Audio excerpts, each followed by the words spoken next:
This is grey zone warfare, and it is so difficult when the other side uses means that are part of our daily life and ordinarily would just be totally civilian participants in the daily life of a globalized world, and then they can be used against us to target our daily life, to target crucial infrastructure and much else besides. The UK military, specifically the Royal Navy, is very prepared to defend the UK or UK waters against such threats. The problem is that the threats don't usually present themselves in the military fashion.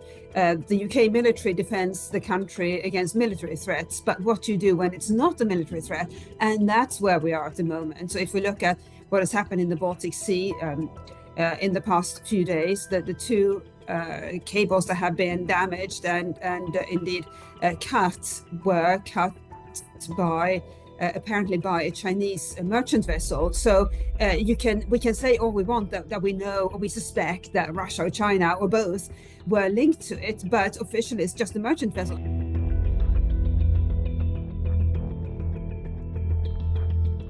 Now you can ask, was it a Russian mission? Was it a Chinese mission? We should assume that both countries were involved, and clearly Russia has an interest in destabilizing the Baltic Sea region using non-military means, because again, that is a way in which you can harm our countries without facing retaliation. If Russia used military means, it would face NATO's collective might.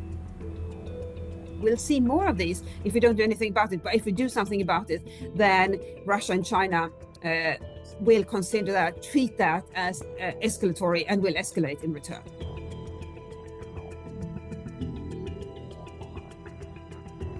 Undersea cables are a child of the globalized economy. So the internet, which now powers modern economies, grew in tandem with the globalized economy. And as I think we all know, the internet began in the 1990s. So these cables, of which there are now almost 600, have been laid over the years because they provide fantastic opportunities for not just communication, but for the functioning of modern societies. And our societies have become extremely sophisticated and efficient as a result. And no other technology can do that. We can return to what we had in the 80s, which was phone calls and maybe fax machines. That is clearly not feasible anymore. Our entire society is built on internet connectivity. You can say, well, there are satellites. We could use satellite communications. Yes, we can use satellite communications, but it's a lot more expensive. And satellite communications or satellites are vulnerable to the same sort of aggression. Thanks for watching. For more from Forces News, like and subscribe to our channel.